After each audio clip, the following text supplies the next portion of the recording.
नमस्कार दोस्तों, मैं दीपक चौधरी आप सभी का मुस्कान अलवी हिंदी क्लासेस में स्वागत करता हूं। आशा करता हूं कि आप सभी मस्त होंगे, स्वस्थ होंगे, जबरदस्त होंगे।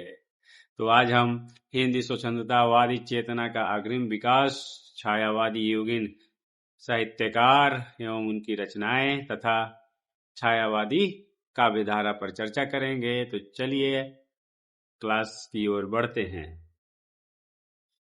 तो आप अगर महत्वपूर्ण सूचना जो कि आप यूजीसी नेट से जुड़े किसी भी प्रकार की बुक्स की आवश्यकता यदि आपको है तो आप हमारे दिए गए कॉन्टेक्ट नंबर पर कॉन्टेक्ट कर सकते हैं और भिन्न भिन्न विषयों पर हार्ड कॉपी के रूप में आप पुस्तक आसानी से अपने घर पर फ्री डिलीवरी के साथ उपलब्ध करा सकते हैं।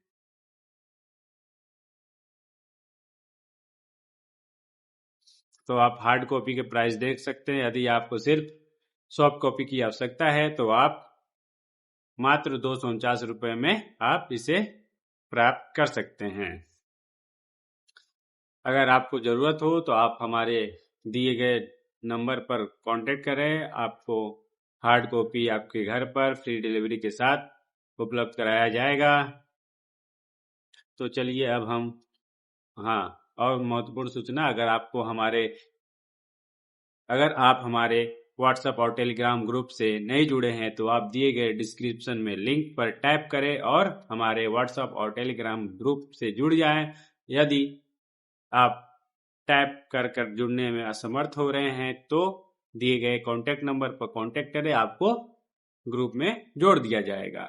यदि आप हमारे चैनल पर नए हैं तो सब्सक्राइब करना ना भूलें। तो अब हम चर्चा करेंगे स्वच्छंदतावादी चेतना का अग्रिम विकास। हिंदी की स्वच्छंदतावादी चेतना का अग्रिम विकास। स्वच्छंदतावाद को यदि हम परिभाषित करें तो इसके भीतर नवीनता के उन्मेष के लिए आवश्यकता, उर्वरता, सृजनात्मकता के साथ साथ प्राचीनता तथा जड़ता से मुक्त आदि का अर्थ मिलता है।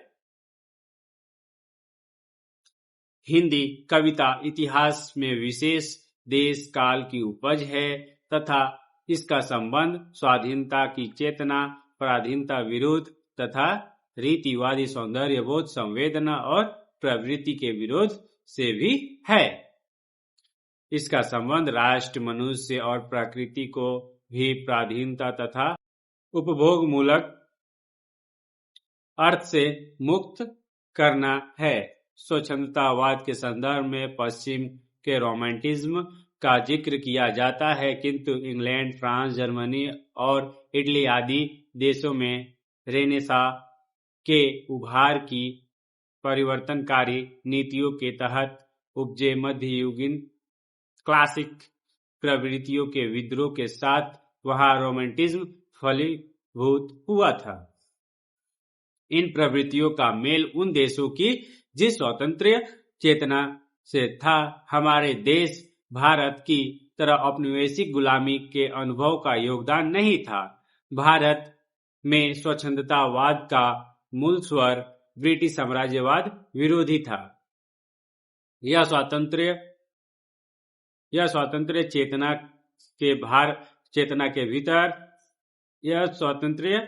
के भीतर देश, राष्ट्र और जातीयता के प्रति प्रेम तथा सहज उत्सर्ग का प्रेरक भाव भी शामिल था।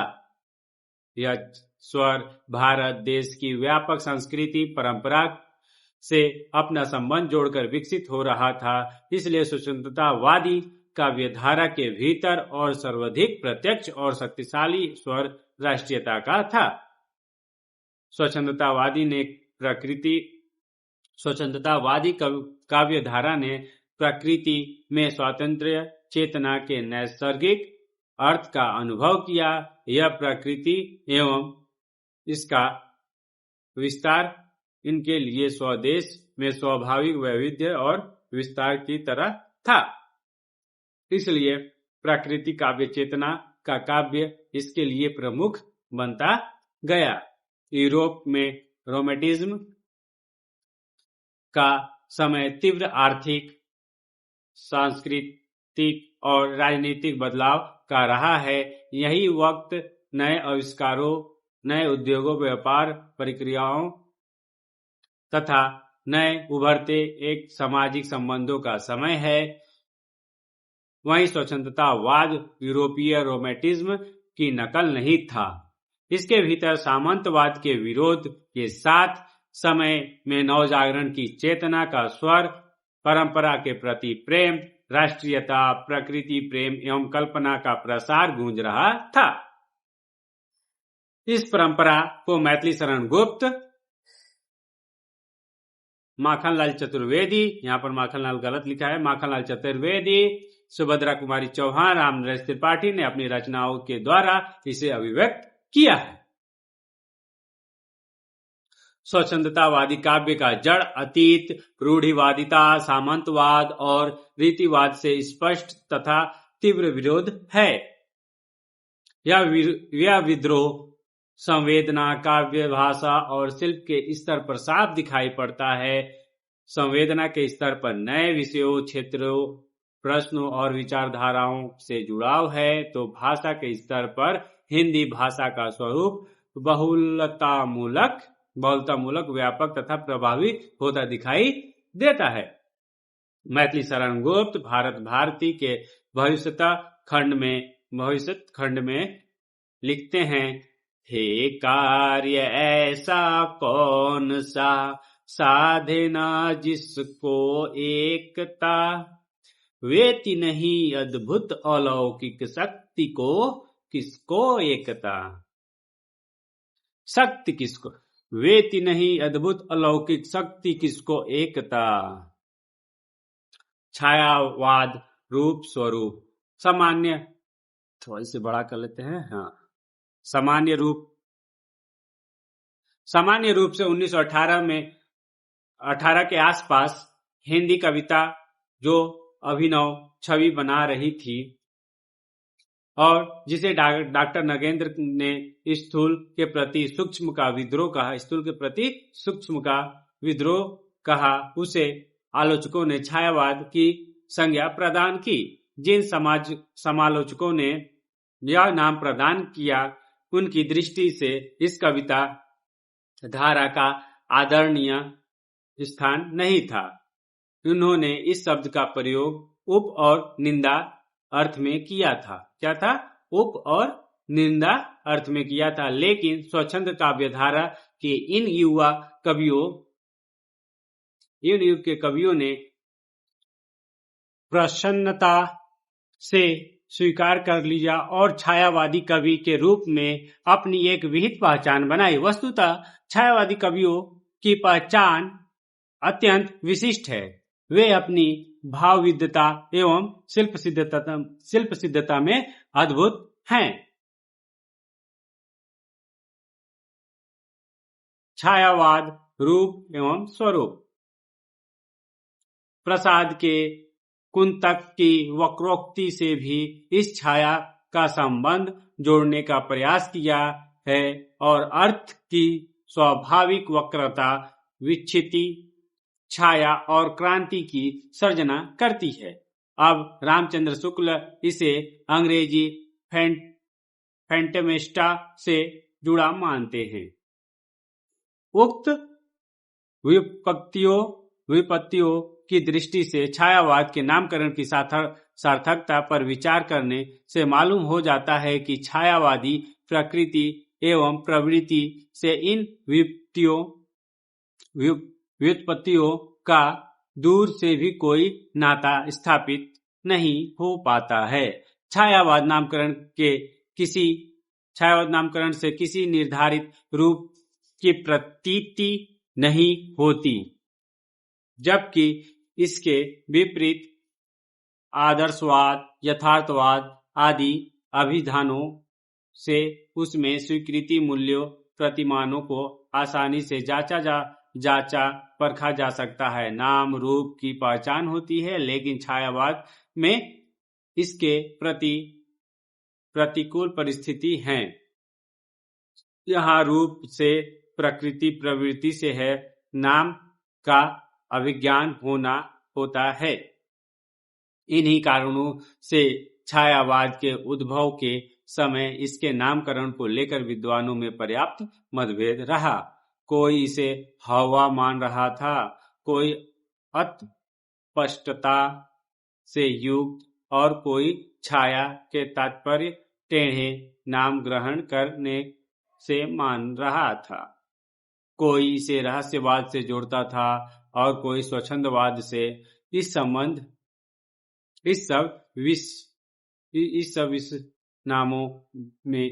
सब विषय नामों के उल्लेख का एक ही तात्पर्य था, वह था कि इन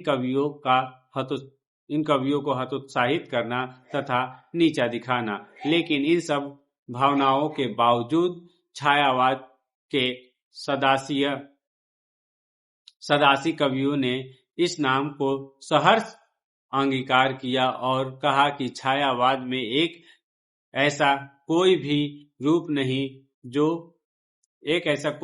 नहीं है जो अस्पष्ट हो, अवास्तविक हो तथा छाया मात्र हो। वस्तुतः छायावाद नामकरण ही समीचीन है और प्रवर्तक मुकुटधर पांडे हैं। छायावाद अपने अंतस में तत्कालीन विशिष्ट काव्यधारा की भाव एवं शिल्प की समस्त विशेषताओं का आत्मसात किए हुए हैं। तो चलिए अब हम छायावाद की परिभाषा को देखते हैं। यद्यपि छायावादी कविता को छायावाद नाम अनायास प्राप्त हो गया है, लेकिन इसकी परिभाषाएं साध्य हैं। इन हिंदी साहित्य के विद्वानों ने इसे भिन्न भिन्न प्रयास से परिभाषित करने का प्रयास किया। कतिपय प्रमुख परिभाषाओं का विवेचन इस प्रकार किया जा सकता है कि आचार्य रामचंद्र शुक्ल जी कहते हैं, छायावाद शब्द का प्रयोग दो अर्थों में समझना चाहिए। एक तो रहस्यवाद के अर्थ में, जहां इसका संबंध काव्य वस्तु से होता है, अर्थात जहां कवि उस अनंत और अज्ञात प्रियतम को आलंबन कर अत्यंत चित्रमयी भाषा में प्रेम की अनेक प्रकार के व्यंजना करते हैं। छायावाद का दूसरा प्रयोग काव्य शैली का पद्धति के व्यापक अर्थ में है। डॉक्टर रामकुमार ने भी शुक्ल की समान छायावाद को रहस्यवाद से अभिन्न माना है। इसके शब्दों में परमात्मा की छाया आत्मा में पड़ने लगती है और आत्मा की छाया परमात्मा में, यही छायावाद है। श्री शांति प्रिय द्विवेदी के शब्दों में छायावाद एक दार्शनिक अनुभूति है। इस प्रकार इन्होंने छायावाद को रहस्यवाद से कुछ मिलता जुलता बताया। आचार्य हजारी प्रसाद द्विवेदी ने छायावाद के स्वरूप को स्पष्ट करते हुए लिखा है, छायावाद नाम उन आधुनिक कविताओं के बिना विचारे ही दे दिया गया है। पहला, जिनमें मानवतावादी दृष्टि की प्रधानता थी, जो वक्तव्य विलय को कवि व्यक्तिगत चिंता की अनुभूति के रंग में रंग अभिव्यक्त करती थी, जिनमें मानवीय आचारों, क्रियाओं, चेष्टाओं और विश्वासों के बदलते हुए अलंकार मूल्यों को अंगीकार करने की प्रवृत्ति थी, जिनमें छंद, रस, ताल, तुक आदि सभी विषयों के गुतानुगति कला से बचने का प्रयत्न था और जिनमें शास्त्रीय रूढ़ियों के प्रति कोई आस्था नहीं दिखाई थी। 2. छायावाद एक विशाल सांस्कृतिक चेतना का परिणाम था।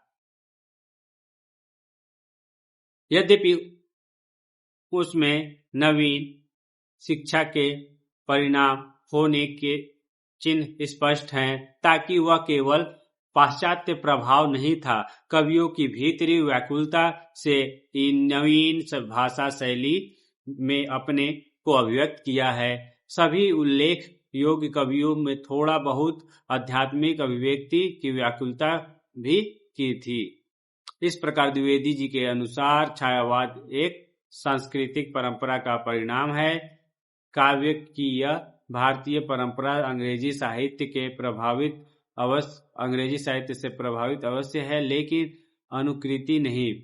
इसमें मानवीय जीवन के नवीन मूल्यों की नवीन शैली में अभिव्यक्त हुई है। इसमें आध्यात्मिक अनुभूति, मानवतावादी विचारधारा तथा व्यक्तिगत चिंतन और अनुभूति का प्राधान्य है। श्री गंगा प्रसाद पांडे ने भावलोक की प्रकृति के 3 चरण माने हैं। प्रथम वस्तुवाद, द्वितीय छायावाद और तृतीय रहस्यवाद। पांडे जी के अनुसार यह छायावाद वस्तुवाद और रहस्यवाद के बीच की कड़ी है।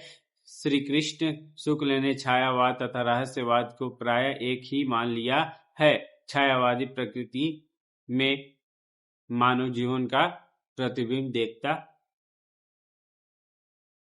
डॉक्टर नगेंद्र ने एक ओर तो छायावाद को स्थूल के प्रति सूक्ष्म का विद्रोह माना है, तो दूसरी ओर इसे जीवन के प्रति एक भावात्मक दृष्टिकोण बताया है।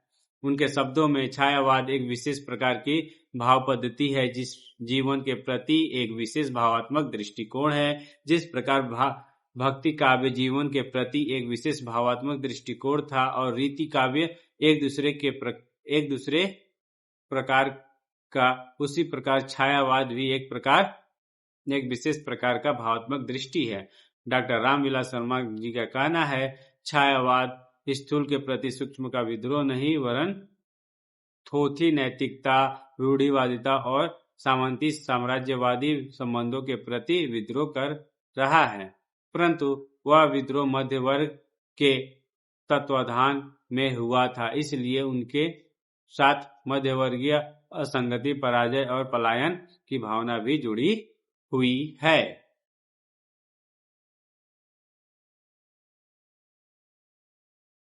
आचार्य नंद दुलारे वाजपेयी के अनुसार मानव अथवा प्रकृति के सूक्ष्म व्यक्त सौंदर्य में आध्यात्मिक छाया का भाव मेरे विचार में छायावाद की एक सर्वमान्य व्याख्या हो सकती है। हमारे विचार अनुसार आचार्य जी की सर्वमान्य व्याख्या में छायावाद के कतिपय छोरों को ही हुआ गया है। यहाँ पर थोड़ा मिस्टेक है, किया हुआ गया होगा। छायावाद के संपूर्ण रूपक को स्पष्ट नहीं किया गया है। डॉक्टर देवराज का कहना है कि छायावाद गीति काव्य, प्रकृति काव्य, प्रेम काव्य है। उपरोक्त परिभाषा में बहुत कुछ कह देने की लालसा है। सुमित्रा नंदन पंत ने अपने काव्य पल्लव की भूमिका में छायावाद के रूप को स्पष्ट करने की चेष्टा की। उन्होंने छायावाद को अंग्रेजी साहित्य के रोमांटिज्म से प्रभावित माना। प्रसाद जहां छायावाद को भारतीय काव्य परंपरा में रखते हैं, वहीं पंत उसे अंग्रेजी साहित्य के रोमांटिज्म परंपरा में रखते हैं। छायावाद के संबंध में दी गई उपयुक्त परिभाषा से अनेक बातें सामने आती है। छायावाद में आध्यात्मिकता होती है, यह एक पद्धति विशेष है। छायावाद प्रकृति में मानवीकरण है। छायावाद की दार्शनिक अनुभूति है। छायावाद एक दार्शनिक अनुभूति है। यह एक भावात्मक दृष्टिकोण है। यह एक स्थूल के प्रति सूक्ष्म का विद्रोह है। यह एक गीति काव्य है जिसमें प्रेम और सौंदर्य का अंकन है। इसमें स्वानुभूति का ध्वन्यात्मक, लक्षणिक तथा उपचार वक्रतामयी प्रतीकात्मक शैली से अभिव्यक्तिकरण होता है। इसमें युगानुरूप वेदना की विवृत्ति होती है और यह वाद एक सांस्कृतिक चेतना का परिणाम है। इसमें आधुनिक औद्योगिकता से प्रेरित व्यक्तिवाद है, जिसमें चिंतन और अनुभूति का प्राधान्य है, तथा इसमें मानवीय जीवन के नव मूल्यों का अंकन है। यह एक थोपी नैतिकता, रूढ़िवाद और सामंती साम्राज्यवाद बंधनों के प्रति विद्रोह है। इसका मूलाधार सर्वात्मवाद है। तो इसकी सीमांकन देख सकते हैं कि छायावाद संबंधी उपयुक्त विशिष्टताओं को यदि क्रमात्मक रूप में सूत्रबद्ध किया जाए तो कदाचित संभव है कि इस काव्यधारा की विराट चेतना के स्वरूप को संपन्नने में समर्थ हो सके। इस प्रकार छायावाद के स्वरूप के संबंध में बहुत कुछ डॉक्टर गणपति चंद्र गुप्त के शब्दों में कह सकते हैं कि भारतीय काव्य परंपरा में हिंदी कविता की छायावादी धारा अपने पूर्ववर्ती युग की प्रक्रिया में प्रस्फुटित एक विशेष भावात्मक दृष्टिकोण, एक विशेष दार्शनिक अनुभूति और एक विशेष शैली है, जिसमें लौकिक प्रेम के माध्यम से अलौकिक प्रेम के व्याज से लौकिक अनुभूतियों का चित्रण है, जिसमें प्रकृति का मानवीकरण है, वेदना की विवृत्ति है, सौंदर्य चित्रण है, गीति तत्वों के प्रमुखता है और जिसमें व्यक्तिवाद के स्व में सर्व सन्निहित है। सीमांकन छायावाद आधुनिक हिंदी कविता की तृतीय उत्थान के रूप में जाना जाता है। 1920 के आसपास हिंदी की पत्र पत्रिकाओं में आचार्य महावीर प्रसाद के प्रभाव से निरपेक्ष स्वतंत्र कवि प्रकाशित होना आरंभ हो गई थी और इसे आचार्यों के छायावाद नाम दिया था सामान्यतः छायावाद का समय 1918 से 1935 तक स्वीकार किया जाता है, लेकिन छायावाद के उद्भव के संदर्भ में यह निवेदन कर देना समीचीन लगता है कि कोई काव्यधारा सहसा एक ही समय में एक ही वर्ष में प्रादुर्भूत नहीं हो जाती। बीजवपन, अंकुरण तथा विकास भी एक सतत समयावधित प्रक्रिया है। एक प्रकार कुछ समय बाद वह अपनी अस्मिता को प्रकट करती है। छायावाद के विकास के संदर्भ में यह तथ्य लागू होता है। छायावादी कविता एक बीजवपन निराला की जूही की कली प्रकाशित वर्ष 1916 तथा पंत के पल्लव प्रकाशन वर्ष 1920 से हो जाता है। कामायनी प्रकाशन वर्ष 1936 छायावाद के चरम उत्कर्ष के समय की कृति है। छायावादी युगीन कविता की प्रेरणा भूमि।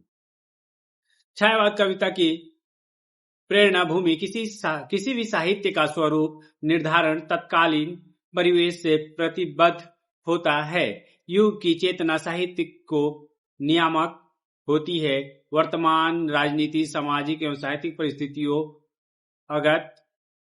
आगत साहित्य को एक अभिनव दृष्टि और दिशा प्रदान करती है। वास्तविकता तो यह है कि छायावाद अपने युग का उपज है। यहाँ पर गलत है, अपने युग का उपज है। सीमांकन से यह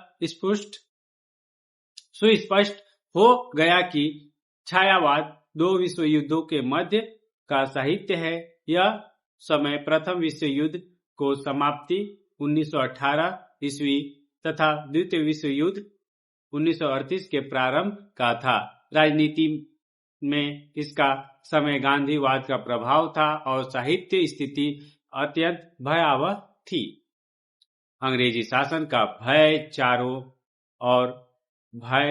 ओर व्याप्त हो गया था। इस प्रकार 1918 से 1936 तक का समय भारतीय इतिहास के लिए स्वतंत्रता भारतीयों और साम्राज्यवादी दमन नीति वाले अंग्रेजों के मध्य घनघोर संघर्ष का काल है। प्रथम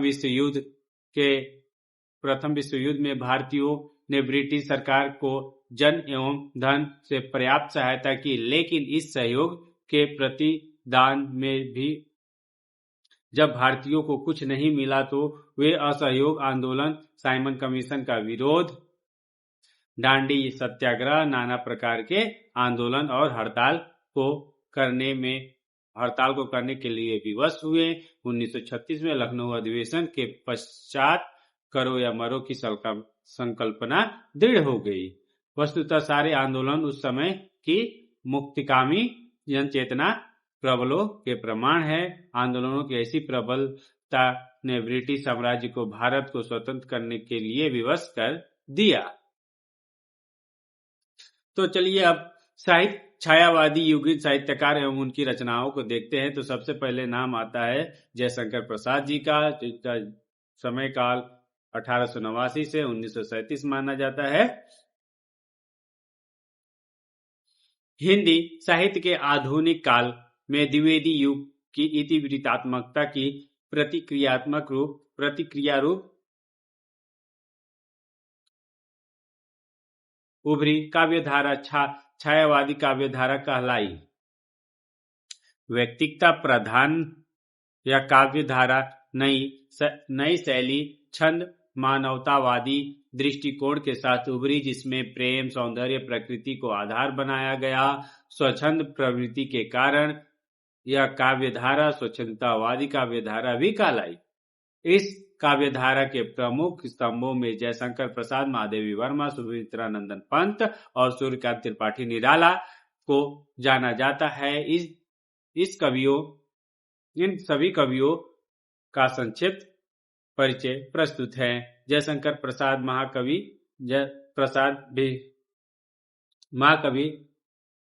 प्रसाद हिंदी के ज्वलंत प्रकाश पुंज हैं।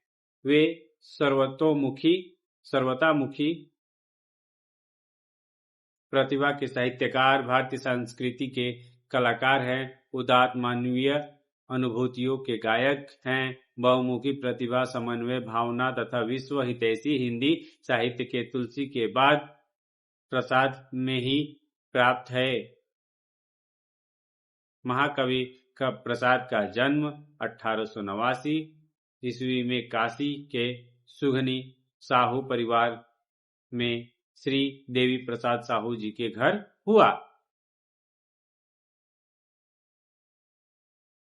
प्रसाद के शैशव में साहित्य अभिरुचि के संस्कार जागृत हुए, जिनका विकास उत्तरोत्तर उनके जीवन में देखा जा सकता है। प्रसाद जी का स्वभाव शांत, गंभीर एवं संकोची था। उनका जीवन अत्यंत संयम तथा प्रलोभनों से परे थे, पर सांसारिक कर्तव्यों एवं दायित्वों से परांगमुख न थे।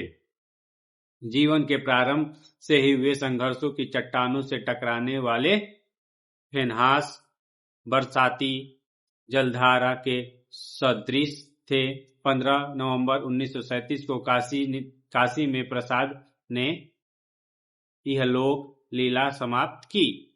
प्रसाद ने ब्रजभाषा में ही लिखना आरंभ किया और उनकी आरंभिक रचनाएं चित्रधारा और प्रेम पथिक ब्रजभाषा में ही मिलती है, परंतु ब्रजभाषा में प्रसाद का मन चिरकाल तक नहीं रहा। वे खड़ी बोली, यहाँ पर खड़ी बोली गलत लिखा हुआ है, आप ठीक कर लीजिएगा, खड़ी बोली में कविता लिखने में प्रवृत्त हुए।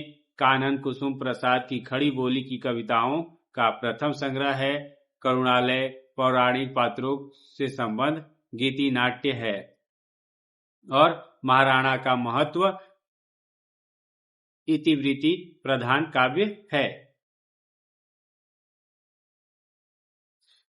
कानन कुमुद प्रेम पथिक में प्रसाद की आदर्श प्रेम संबंधी धारणा व्यक्त है। झरना काव्य शैली प्रवर्तन का द्योतक है। आंसू प्रसाद की घनीभूत पीड़ा की अभिव्यक्ति और लहर में प्रसाद की कवि हृदय की आशा का संचार हमें देखने को मिलता है। जयशंकर प्रसाद कामायनी प्रसाद की सर्वोत्कृष्ट रचना है। विश्व साहित्य में स्वच्छंदतावादी काव्य में इनका अन्यतम स्थान है। कामायनी में सभी समस्याओं के मूल को व्यक्त किया गया है। ज्ञान दूर कुछ किया भिन्न है, इच्छा क्यों पूरी हो मन की,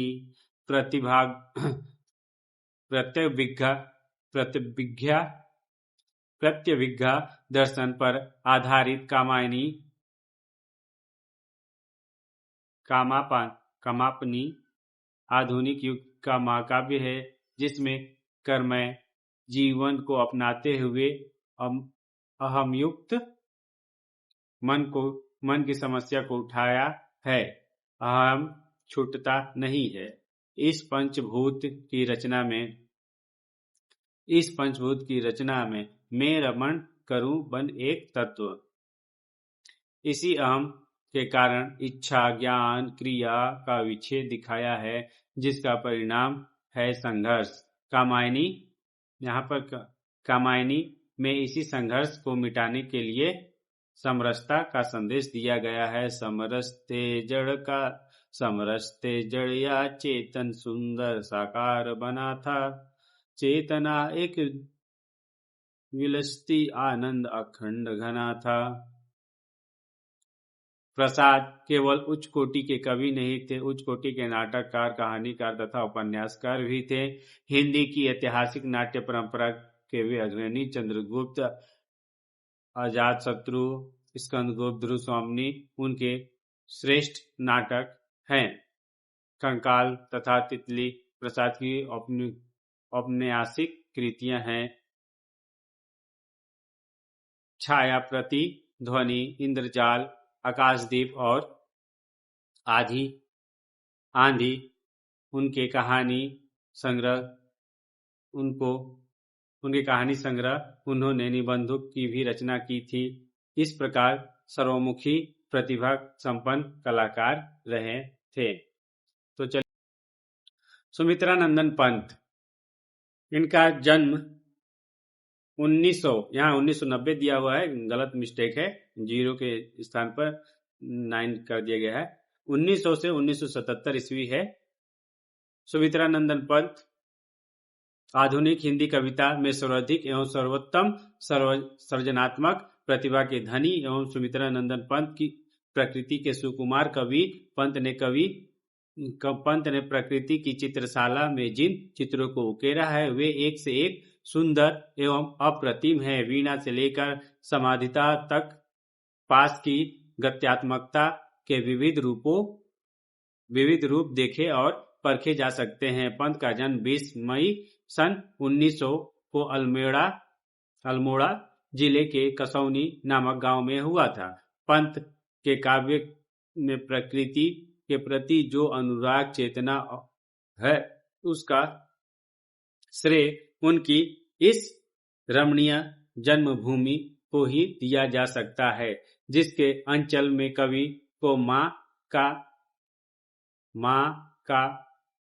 वात्सल्य प्राप्त हुआ। माँ का वात्सल्य प्राप्त हुआ। सन 1921 में गांधी जी के आह्वान को सुनकर कवि ने कॉलेज की शिक्षा छोड़कर असहयोग आंदोलन में भाग लिया। पंत ने अंग्रेज तथा संस्कृत साहित्य का गहन अध्ययन किया। इनका देहावसान सन 1977 में हुआ। भाव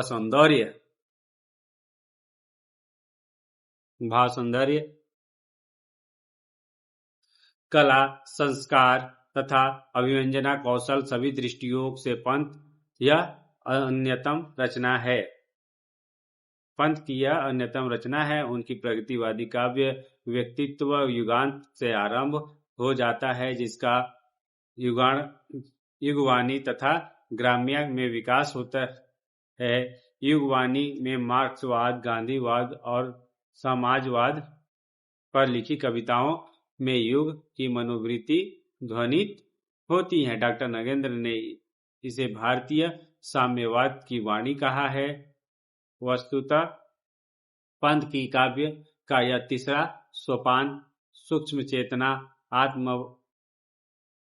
अध्यात्मवाद तथा मानवतावाद के रूप में प्रकट हुआ। पंत की परवर्ती रचनाओं में उनका महाकाव्य लोकायतन तथा कई स्वतंत्रता कविता संग्रह, कला और बूढ़ा चांद, किरण वीणा, पुरुषोत्तम राम, सत्यकाम, पाव फटने से पहले, गीत हंस, समाधि आदि से लिया जा सकता है। लोकायतन पंथ का महाकाव्य है। लोकायतन लोक जीवन का महाकाव्य है। इसमें प्राचीन जीवन मर्यादाओं से सजीव चित्रण के साथ वर्तमान युगीन संघर्ष यह पंथ काव्य को अन्यतम उपलब्धि है। यह पंथ काव्य का अन्यतम उपलब्धि है। उनके प्रौढ़ जीवन की अनुभूतियों का सार इस रचना में प्राप्त है। कला और बूढ़ा चांद में पंथ के पूर्ववर्ती दर्शनाक्रांत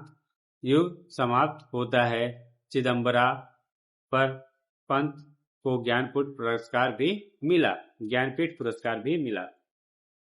सुमित्रा नंदन पंथ छोड़ो दुमों की मृदु छाया, तोड़ प्रकृति से भी माया, बाले तेरे बाल जाल में कैसा उलझा हूँ लोचन। पंत जी के मध्यवर्ती रचना में प्रगतिवादी मानी गई है। साम्राज्यवाद का विरोध, वर्ग संघर्ष का चित्रण, यथार्थ, ईश्वर एवं धर्म के मध्यवर्ती काव्य में देखी जा सकती है।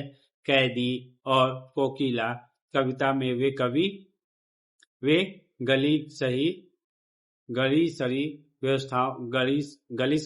व्यवस्थाओं को त्याग का आह्वान करते हैं।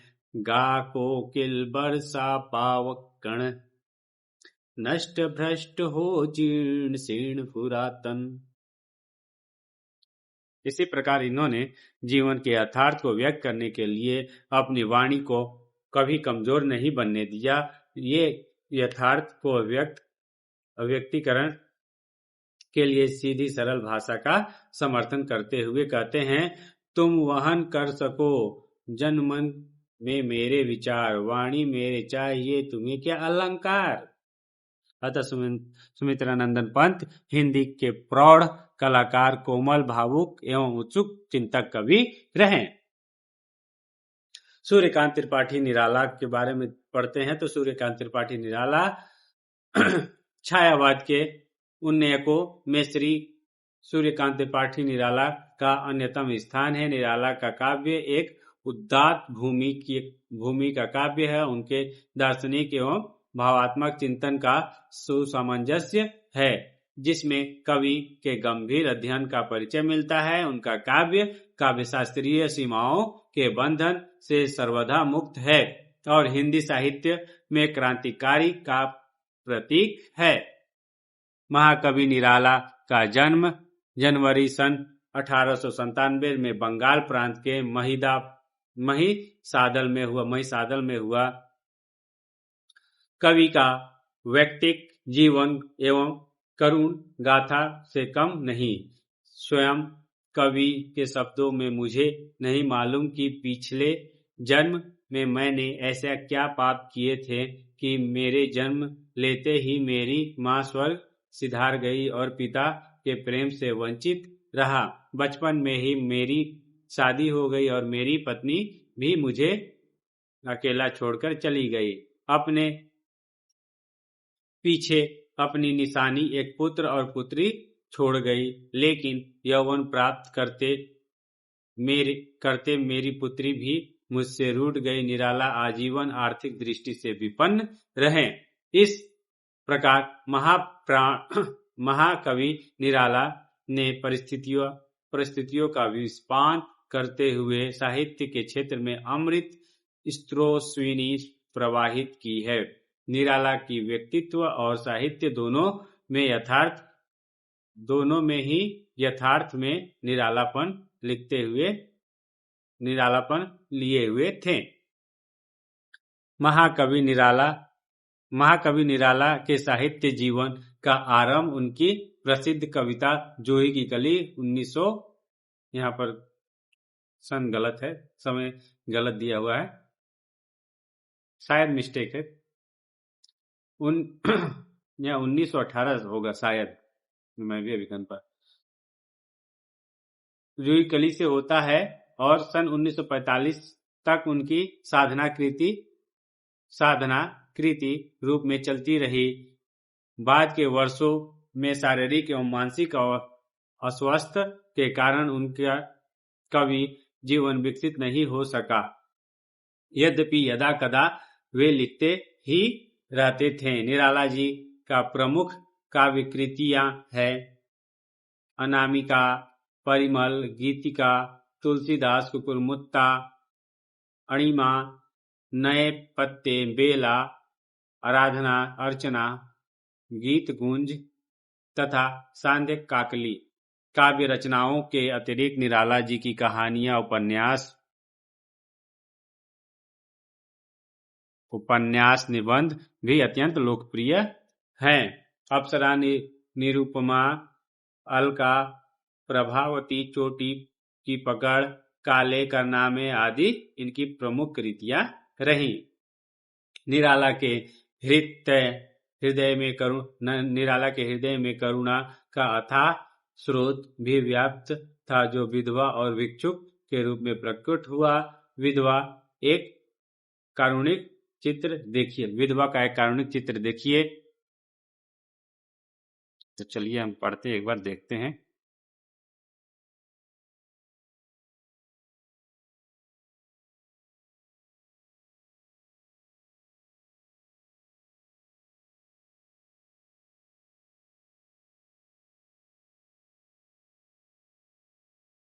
वह इष्ट देव के मंदिर की पूजा सी, दीप शिखा शांत भाव में लीना।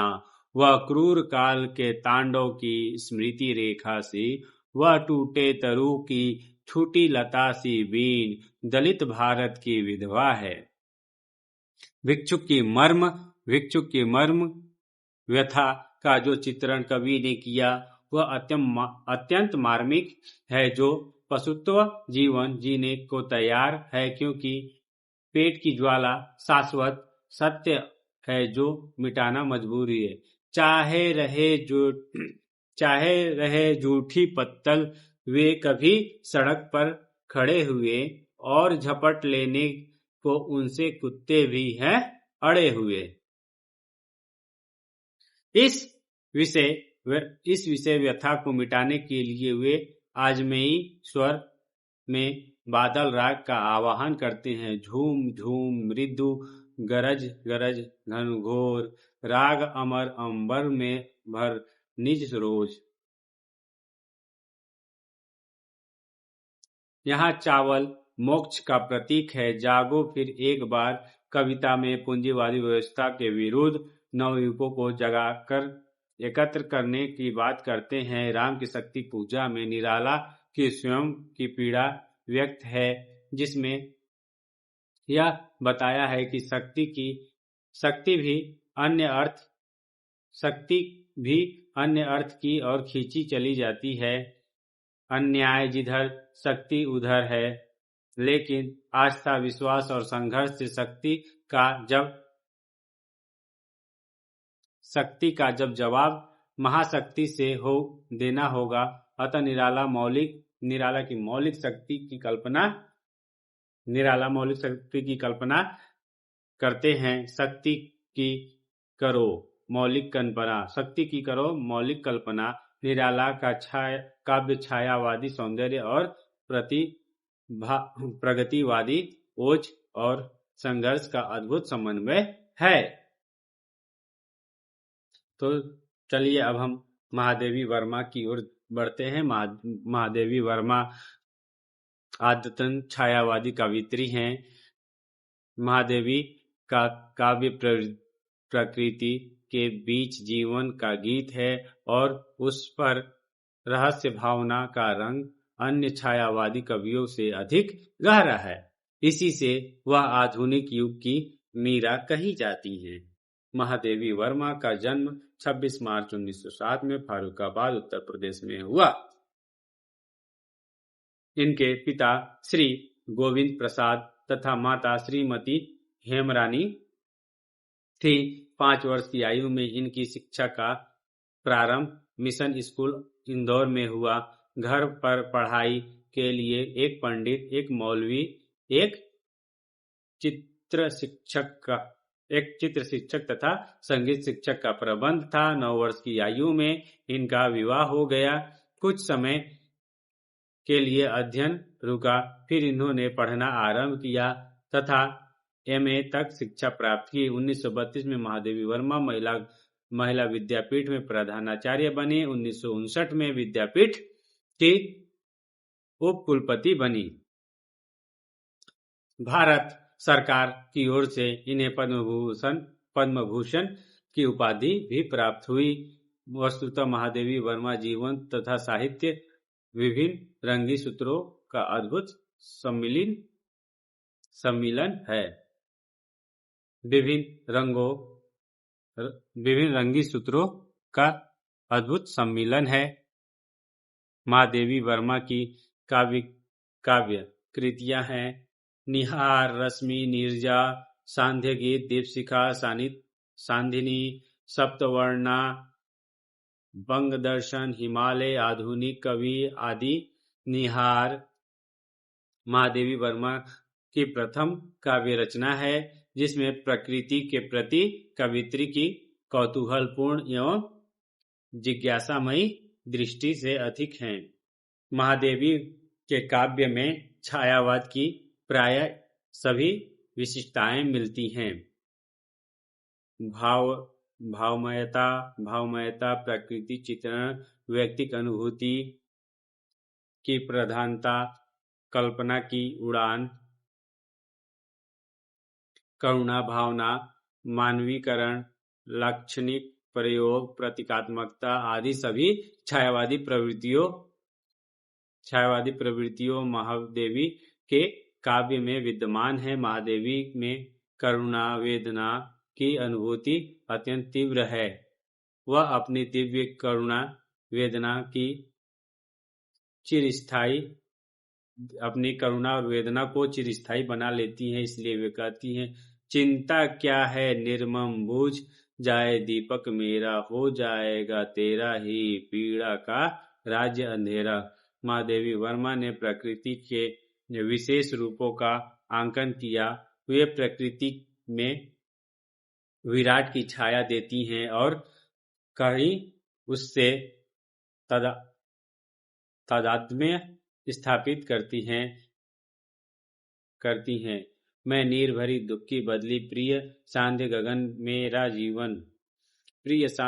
मेरा जीवन मानवीकरण के रूप में उनका वसंत रजनी का चित्र अत्यंत आकर्षक है। वस्तुतः महादेवी वर्मा के प्राकृतिक चित्र सर्वत्र उनकी भावना से रचित हैं। महादेवी वर्मा ने प्रकृति पर चेतना का आरोप करने के साथ साथ उससे भाव साम्य भी स्थापित किया है। दार्शनिक चिंतन के कारण वह अधिक मार्मिक हो गया। चुभते ही तेरा अरुण बाण, बीते कण कण से फुट फुट, मधु के निर्झर से सजल गान।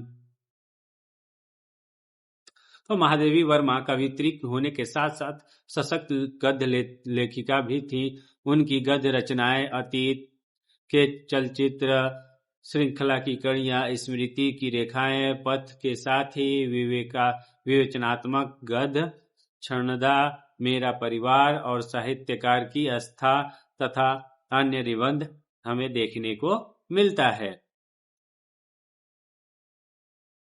प्रत्येक शब्द किसी बिंब विशेष को प्रस्तुत करने में समर्थ है। शब्द चयन के लिए उन्होंने संस्कृत का सहारा लिया। मुख्यतः तत्सम शब्दों का प्रयोग हुआ है। प्रयोग करते हुए भी कहीं कहीं गति, प्रवाह और भाव सौंदर्य की वृद्धि के लिए साकी, प्याला, खुमार आदि उर्दू शब्दों को भी अपनाया है। संगीतात्मक और चित्रात्मक का गुण इनकी भावनाओं को सजीव बनाती हैं। वस्तुतः छायावादी काव्य में महादेवी वर्मा ने प्राणवान बनाया। छायावादी काव्य को महादेवी वर्मा ने प्राणवान बनाया है। उसकी भावात्मकता को समृद्धि प्रदान की है। डॉक्टर देवराज के अनुसार छायावादी काव्य में प्रसाद ने यदि प्रकृति तत्व को मिलाया, निराला ने मुक्तक छंद दिया, पंत ने शब्दों की स्वराद पर चढ़ाकर सुडौल और सरस बनाया, तो महादेवी वर्मा जी ने उसमें प्राण डाले हैं। छायावादी काव्यधारा पर परिवर्तन सृष्टि का नियम है, अतः परिस्थितियों के करवट के साथ साथ साहित्य की प्रवृत्तियों में भी बदलाव आना सहज ही है। हिंदी साहित्य के आधुनिक कालीन द्विवेदी युग के बाद एक विशिष्ट काव्यधारा का जन्म हुआ, जिसे छायावादी काव्य की संज्ञा दी गई। वस्तुतः द्विवेदी युगीन इतिवृत्तात्मकता, जड़ता की प्रतिक्रिया स्वरूप दो महायुद्धों के बीच की कविता छायावादी कविता कहलाई है। छायावादी काव्यधारा के रूप आकार के संबंध में किसी को कोई भ्रम नहीं था, किंतु इस कविता के छायावाद शब्द को लेकर सही अर्थ सामने नहीं आ पाया।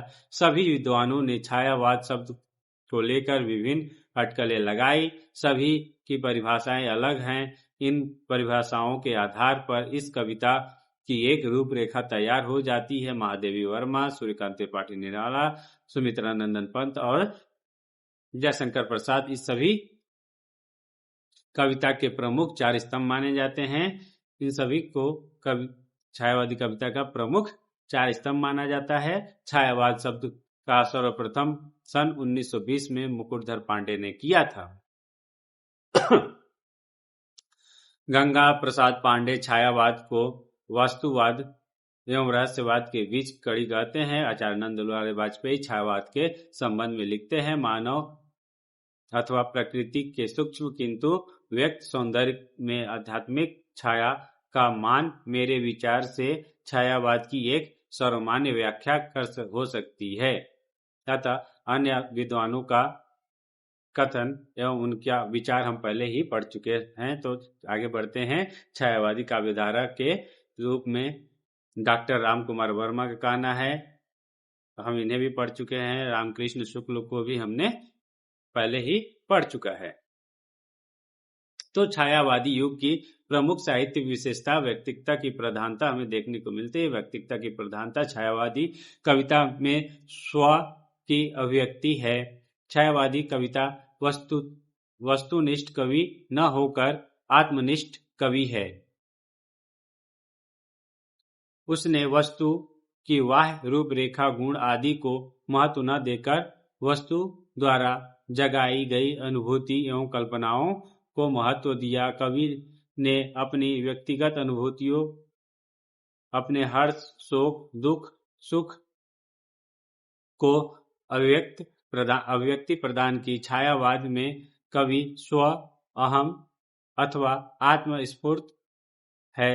उनसे उत्तम पुरुष में अपनी अनुभूतियों की अभिव्यंजना की है। यह व्यक्तिक आत्म अभिव्यंजना की पद्धति हिंदी गीति काव्य के लिए बड़ी उपादेय प्रमाणित हुई है। निराला ने लिखा है, मैंने शैली अपनाई, देखा एक दुखी निज भाई, दुख की छाया पड़ी हृदय में, झट उमड़ वेदना आई। छायावाद का स्व असामाजिक भी नहीं है। उसके स्व में सर्व निष्ठित और वह मंगलमय है। इसी से छायावादी काव्य में व्यजित हास रुंदन रूढ़ियों में बंधन से मुक्त होने के लिए विकल भारतीय व्यक्ति का हास रुदन, प्रसाद के आंसू, पंत की ग्रंथि और पल्लव की रचनाएं, महादेवी वर्मा की यामा और निराला की कविताओं में जो वेदना का संदर्भ है वह व्यक्तिक ही है। परंतु इसका अभिप्राय यह नहीं है कि छायावादी कवि समष्टि से निरपेक्ष होकर व्यष्टि में ही लीन रहता है। वस्तुतः इन कवियों की स्व की अभिव्यंजना में पर की अभिव्यंजना छिपी है। स्पष्ट है कि इनकी कविता का मैं आत्म केंद्रित नहीं, उनकी वेदना सबकी वेदना है। प्रेम सौंदर्य की प्रधानता। छायावादी काव्य प्रेम तथा सौंदर्य का काव्य। श्रृंगार भावना की इसमें प्रधानता है, परंतु यह श्रृंगार तथा सौंदर्य चेतना रीतिबद्ध काव्य की श्रृंगारिकता एवं सौंदर्य चेतना से भिन्न है। सौंदर्याकन में कवियों ने बाह्य सौंदर्य की अपेक्षा अंतः सौंदर्य की अधिक महत्व दिया है। प्रसाद ने कामायनी में सौंदर्य को चेतना का उज्जवल वरदान कहा है। छायावादी कवियों का श्रृंगार वर्णन, सौंदर्य तथा प्रेम वर्णन सभी सूक्ष्म एवं उदास हैं। उसमें वासना की गंध बिल्कुल नहीं दिखाई पड़ता। इस धारा के कवियों ने नारी सौंदर्य एवं प्रेम का चित्रण करते हुए स्थूल क्रिया व्यापारों की अपेक्षा सूक्ष्म भाव दिशाओं को अधिक महत्व दिया। कविवर प्रसाद आंसू में नारी सौंदर्य एवं प्रेम का वर्णन करते हुए कह उठते हैं कि शशि मुख पर घूंघट डाले, अंचल में दीप छिपाए, जीवन की गोधली में कौतूहल से तुम आए। श्रृंगारिकता। छायावाद काव्य की श्रृंगार भावना में संयोग की अपेक्षा विरह वेदना अधिक है। सहानुभूति विरहानुभूति की व्यंजना में छायावाद कवियों को पर्याप्त सफलता मिली है। पंत की ग्रंथि तथा उच्छ्वास और आंसू आदि कविताएं विप्रलभ की सुंदर रचनाएं हैं। प्रसाद के अरना, आंसू तथा लहर में वेदना की सुंदर व्यंजना है। वेदना, उपालभ, अभाव, अतीत के मधुमय क्षणों की स्मृति आदि के अनेक चित्र छायावादी काव्य की विरहानुभूति के सुंदर उदाहरण हैं। कुछ पंक्तियां देखिए। पागल रे वह मिलता है कब, उसको तो देते ही हैं सब, तू क्या फिर उठता है पुकार, मुझको न मिला रे कभी प्यार।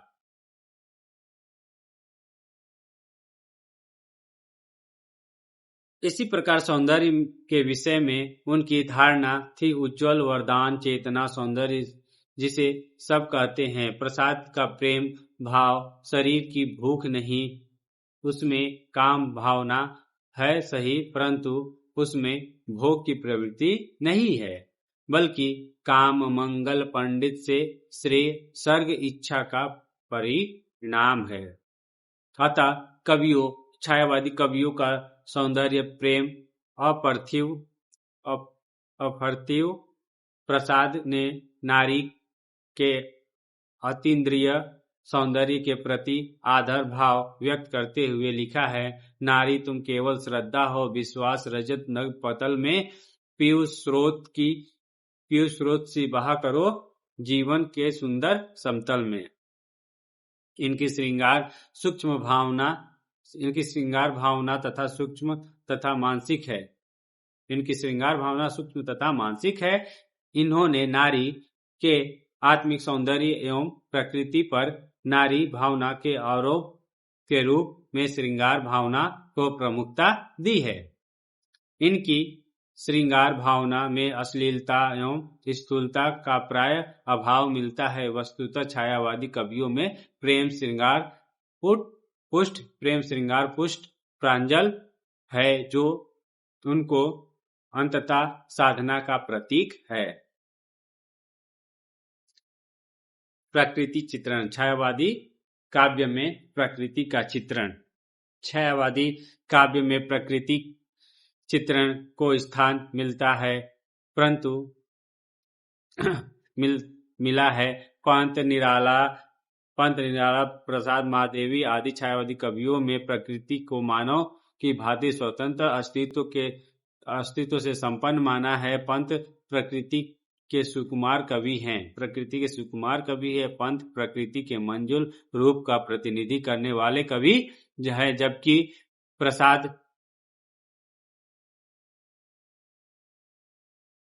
जबकि प्रसाद ने प्रकृति में विराट चेतना का अधिकाधिक अनुभव किया। चित्राधार से लेकर कामायनी तक प्रसाद का समग्र काव्य प्रकृति चेतना से अनुप्राणित है। महादेवी की रहस्यात्मक गीतों में प्राकृतिक प्रियतम की ओर संकेत करने वाली सहचरी है। वस्तुतः छायावादी काव्य में अनंत रूपों में सौंदर्य एवं भावात्मक दृश्यों का काव्य है। पंत ने छाया को इस रूप में संबोधित किया है: कहो कौन हो कहो कौन हो दमयंती सी तुम चारू के नीचे सोई, हाय तुम्हें भी त्याग गया क्या, अली नल सा निष्ठुर होई। निराला की कविता संध्या सुंदरी में मानवीकरण देखिए तो दिव अवसान का समय मेघमय आसमान से उतर रही है, वह संध्या सुंदरी परी सी धीरे धीरे। छायावादी कविता में वेदना करुणा की प्रधानता। छायावाद में वेदना तथा करुणा की अभिव्यक्ति भी एक प्रवृत्ति के रूप में दृष्टिगोचर होता है। इन कवियों में दुख और वेदना को जीवन के लिए उन्नायक माना है। महादेवी वर्मा छायावाद की सर्वश्रेष्ठ वेदना गायिका हैं। पंत ने उच्चरयास और आंसू में पीड़ा प्रियता प्रकट की है। प्रसाद के आंसू में पीड़ा मानवता सिर की रोली है और निराला ने जीवन संघर्ष की पीड़ा को व्यक्त किया है। वस्तुतः दुखवाद छायावाद का प्रमुख तत्व है जो मानवतावाद पर आधारित है। इस पीड़ा की महादेवी वर्मा के काव्य में आध्यात्मिक धरातल पर अभिव्यक्ति हुई है। भगवान बुद्ध की करुणा का भी उन पर प्रभाव है। ये अपने प्रियतम को पीड़ा में ढूंढती, तुमको पीड़ा में ढूंढा, तुम में ढूंढती पीड़ा। छायावादी कविता के मूल में एक ओर व्यक्तिगत जीवन और दूसरी ओर तत्कालीन राष्ट्रीय आंदोलनों की असफलता का प्रभाव कह सकते हैं। इन कवियों ने वेदना एवं करुणा को कविता का मूल भाव भी माना। कविवर पंत कहते हैं, वियोगी होगा पहला कवि आह से उपजा होगा पहला गान, उमड़कर आंखों से चुपचाप बही होगी कविता अनजान। मानवतावाद छायावाद में मानवतावाद की प्रतिष्ठा का भाव भी स्पष्ट परिलक्षित होता है। सभी छायावादी कवियों ने मानवीय महत्ता के गीत गाए। कामायनी में विजयिनी मानवता का रूप चित्रित है। पंत में मानव को सुंदरतम कहा। इस प्रकार छायावादी काव्य मानवीय महत्ता का परिचायक है। छायावादी काव्य में राष्ट्रीय जागरण का स्वर भी मिलता है। भारतेंदु युग से चली आती हुई राष्ट्रीय प्रेम की धारा छायावादी काव्य में उच्छल रूप में विद्यमान है। प्रसाद, निराला आदि के काव्य में राष्ट्रीय भावनाओं का सुंदर निरूपण हुआ है। एक उदाहरण प्रस्तुत है: अरुणम यह मधुमय देश हमारा, जहां पहुंच अनजान क्षितिज को मिलता एक सहारा। इस धारा के कवियों ने मानव मात्र के प्रति सहानुभूति एवं प्रेम प्रकट किया है। छायावादी कवि मानवतावादी दृष्टिकोण से प्रेरित होकर ही युग युग से उपेक्षित नारी की मुक्ति चाहता है। मुक्त करो नारी को, युग युग की कारा से बंधनी नारी को। जीवन दर्शन। तो छायावाद का छायावाद में जीवन दर्शन के रूप में हम देख सकते हैं। छायावादी काव्य में कवियों की जीवन दृष्टि एवं विचारधारा की व्यापक एवं सूक्ष्म अभिव्यक्ति हुई है। जीवन एवं समाज के विषय में इन कवियों का दृष्टिकोण बौद्धिक की अपेक्षा भावात्मक अधिक है। ये कवि किसी न किसी दर्शन से संबंधित हैं। प्रसाद शैव दर्शन के अनुयायी हैं और निराला अद्वैतवादी महादेवी वर्मा पर भी अद्वैतवाद तथा बौद्ध दर्शन का प्रभाव हमें देखने को मिलता है।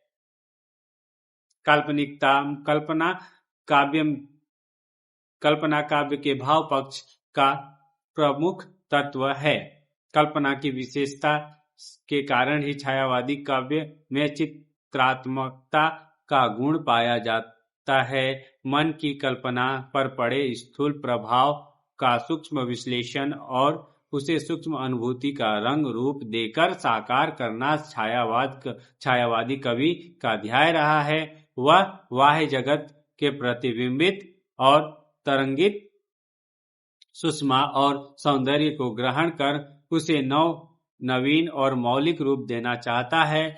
इस कविता के कवियों की कल्पना में नवीनता और मौलिकता के अतिरिक्त सूक्ष्मता विशेष है। उदाहरण के लिए रजनीबाला के छिद्र युक्त नील वसंत के उसके गौरवपूर्ण अलग संबंधी कल्पना की सूक्ष्मता को